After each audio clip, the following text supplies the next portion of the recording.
നമസ്കാരം. കഴക്കൂട്ടം പോലീസ് സ്റ്റേഷന് മുന്നിൽ നിർത്തിയിട്ട വാഹനത്തിൽ വെച്ച് പോലീസുകാർ മദ്യപിച്ച സംഭവത്തിൽ നടപടി. കാറിനകത്തിരുന്ന് മദ്യപിച്ച ഗ്രേഡ് ASI അടക്കം 6 പോലീസ് ഓഫീസർമാരെ സസ്പെൻഡ് ചെയ്തു. മാത്രമല്ല, നല്ല നടപ്പ് പരിശീലനത്തിനും ഇവരെ അയക്കാൻ ഉത്തരവിട്ടിട്ടുണ്ട്. ഇന്നലെ രാവിലെ 11 മണിയോടെയാണ് സിവിൽ ഡ്രസ്സിലെത്തിയ ഉദ്യോഗസ്ഥർ സ്റ്റേഷന് തൊട്ടു മുന്നിൽ വെച്ച് മദ്യപിച്ചത്. സസ്പെൻഷനിലായവരിൽ grade ASI Binu, civil police ഓഫീസർമാരായ രതീഷ്, മനോജ്, അരുൺ, അഖിൽരാജ്, മറ്റൊരു CP ആയ അരുൺ എന്നിവരുൾപ്പെടുന്നു. ഇവർ 6 പേരും കഴക്കൂട്ടം സ്റ്റേഷനിലെ ഉദ്യോഗസ്ഥരാണ്. ഒരു പോലീസ് ഉദ്യോഗസ്ഥന്റെ സ്വകാര്യ സ്കോർപിയോ കാറിലിരുന്ന് മദ്യപിക്കുന്നതിന്റെ ദൃശ്യങ്ങൾ പുറത്തു വന്നതിനെ തുടർന്നാണ് നടപടി. സ്റ്റേഷനിലെത്തിയ ഒരാൾ പകർത്തിയ ദൃശ്യങ്ങൾ ഉന്നത ഉദ്യോഗസ്ഥർക്ക് കൈമാറുകയായിരുന്നു. തുടർന്ന് സിറ്റി പോലീസ് കമ്മീഷണർ വിഷയത്തിൽ അന്വേഷണത്തിന് നിർദ്ദേശം നൽകി. കഴക്കൂട്ടം അസിസ്റ്റന്റ് കമ്മീഷണർ സമർപ്പിച്ച റിപ്പോർട്ടിന്റെ അടിസ്ഥാനത്തിൽ നടപടി സ്വീകരിക്കുകയായിരുന്നു.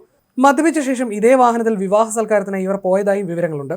മദ്യപിക്കുന്നവരുടെ കൂട്ടത്തിൽ വാഹനം ഓടിക്കുന്ന CPM ഉൾപ്പെട്ടിരുന്നതായി ദൃശ്യങ്ങളിൽ വ്യക്തമാണ്.